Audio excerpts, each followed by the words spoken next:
Hello, hello. Welcome on into another episode of the Whiskey Crusaders. I'm Will. I'm Sarah. I'm Matt. Today we're talking about Kirkland and their 22-year-old Speyside sherry finished whiskey. Don't forget to hit that like and subscribe button and click that notification bell. Matt, why don't you give us a little bit of background on this? All right, look at this pretty thing. This 22-year Kirkland Speyside single malt Scotch whiskey sherry cask finish. And it comes in at 46%. Look at that beautiful color on there. It's really pretty. This is a donation from our buddy, Eric Evanson. Thank you very much, Eric. We appreciate it. Especially since we cannot get this in Texas. Makes it even better. So it's all ex-bourbon, and then it's finished for 6 months in Oloroso sherry cask. So let's see what we think. We've done the whole history of Kirkland and Alexander Murray in the past, and we'll link that for you guys. Oh, it smells so good. Oh, God. The best part is this thing only costs, I think, like $65. That's the best part about this. That's not bad. It's insane. What would you say was the ABV, Matt? 46. Yeah. So 92 proof. They think it's Glen Ross. No one will confirm that, but that's the consensus whiskey community thinks it's Glen Ross. Who knows? We'll probably never know, but you get that nice, strong sherry berry right on the nose. Mm-hmm. And it's not the sherry funk. No, this is Oloroso. Yeah, almond. Mm-hmm. Lots of that. Marzipan, chocolate, sponge cake, strawberries. Yeah, and that's all on top of the butterscotch and the caramel. The normal that you get with the Speyside. I get a little bit of apple in there even. Mm-hmm. Definitely apple. Raisins, plums, dates. Mm-hmm. This is fruity. Mm-hmm. It's also like malty and bready at the same time. It really is. It's got kind of a yeastiness going on there, but the malt isn't overpowering. It's just hidden there in the background. Don't mind the crazy person in the background. Oh man, that smells so good. It's incredible, really and truly. It really is. Fruits for days. Days and days. I love this nose. And it's mostly berry forward. Yeah, you got a little bit of tree fruit going on there. Mm-hmm. But there's also like cantaloupe and melon too. A little bit of tropical. Mm-hmm. A little bit of guava. Okay. Mango. I like the cantaloupe. Yeah. It's a fruit bomb. It's just that simple. It's a fruit bomb. Mm-hmm. Mm. That's nice. That is very nice. It's a fruit bomb on the palate too. Mm-hmm. It's a very rounded journey. It is. I think the proof really helps. That 46% really helps with a nice viscous mouth journey across. Really, and it adds enough of a kind of a pepperiness, I want to call it, to make it so that it's not too sweet. It doesn't lean into those like way overly sweet. Yeah, I wouldn't necessarily call it black pepper. Maybe like a white pepper. Yeah. But because it does have a little bit of a spice to it. Mm-hmm.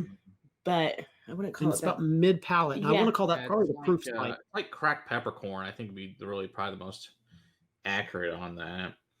But then also has like almost like a little bit of cinnamon in there as well. A slight bit, but that could also be that proof spike. It could be. It often presents to me as cinnamon. It's a dark bread. It's a really dark malty bread, but with almonds and the figs and plums and dates. Yeah. Also like Christmas cake and fudge, like a milk chocolate fudge. Yeah. A little bitter cocoa. It's really good. This is really good. It's very rich. The age is definitely present. I don't know that 22 years of age is present. This tastes to me more like an 18-year. Really? It doesn't quite have that real viscousness that older whiskeys typically get, but it's leaning in that direction on my palate. Yeah. It's not quite as bold. Mm-mm. Yeah, it can be a little more oily, but I mean, hey, for $65, hell yeah, all day long. I mean, let's take like, I know Macallan 25 is 3 years older. I mean, that thing's $2,500. So which would you rather spend? I go with the this is not a hard decision. Not at all. We still have a little bit of this 20-year Kirkland that Eric Evanson also donated to us. Yes. So I thought it'd be fun to kind of compare real quick.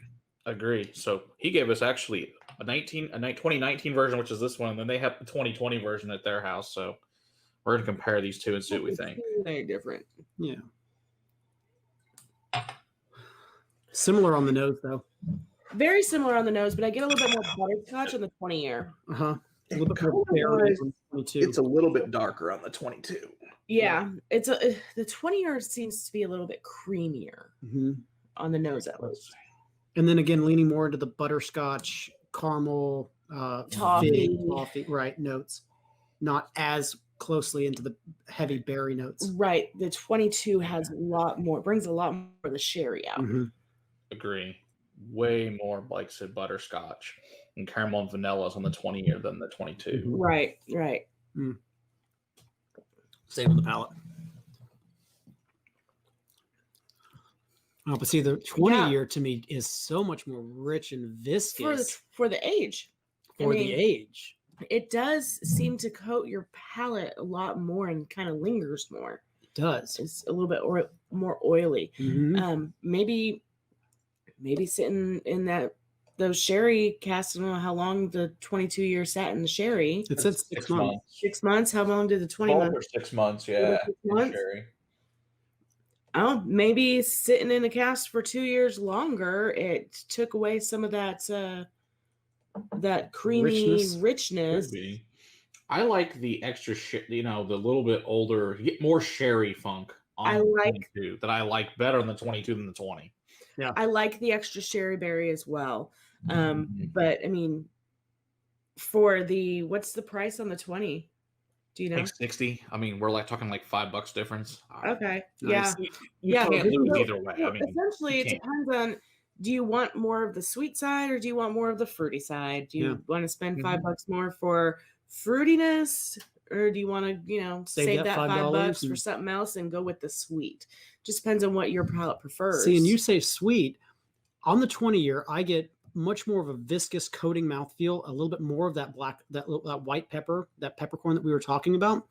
And I don't think it is sweeter than the 22. It's just a different type of. When I say sweeter, I mean more of the toffee, the butterscotch, the vanilla, the things down normally, that line, as opposed to fruity, the sherry finish, the berries, the apple, the pear, the candle, all of that. Yeah. Down the 22 line. Yeah.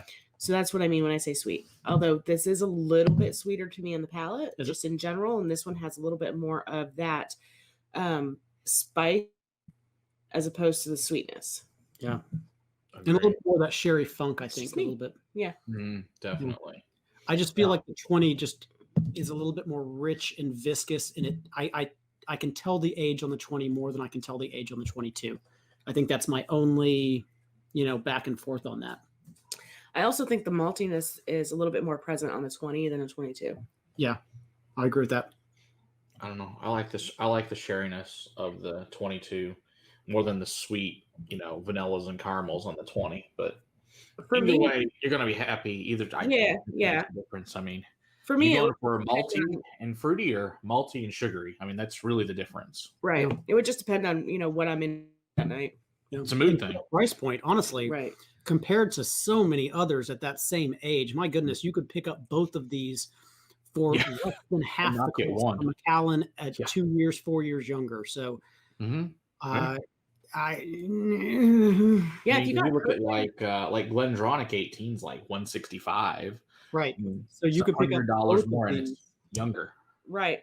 If you have Kirkland in your area, I recommend it. Yeah, it's a steal of a deal. If they continue, if their quality continues at this pace, this is a good whiskey. Yeah, this will have a 23-year come out this year. So what was the big giant one that we had? The baseball bat? Yeah, 12-year. That was a 12-year. Yeah, that one also was just solid. Haven't been disappointed yet by the Kirkland. Scotch has been good. Yep. So, yeah, we were disappointed with the bourbon. The bourbon was not super. Yeah. Scotches. Yeah. Scotch is good. Definitely. All right. Ooh. Does that make it a 42-year? Yeah. No, I'm pretty sure it's still a 20-year. Just kidding. I think it cancels out the age statement altogether. There you go. Interesting. Oh, best of both worlds. Yeah, you really do. Ooh. Get your berry and your butterscotch. It is. Ooh. Okay. See what I did there, folks? That's more fun. That's a little bit better. Get both. Blend your whiskey, and you typically won't be disappointed. And if you are, there's a dump glass for that. Here's a dump glass for that. All right. Be sure to hit that like and subscribe button and click that. And until next time, keep on crusading for better liquids in your glass. Cheers.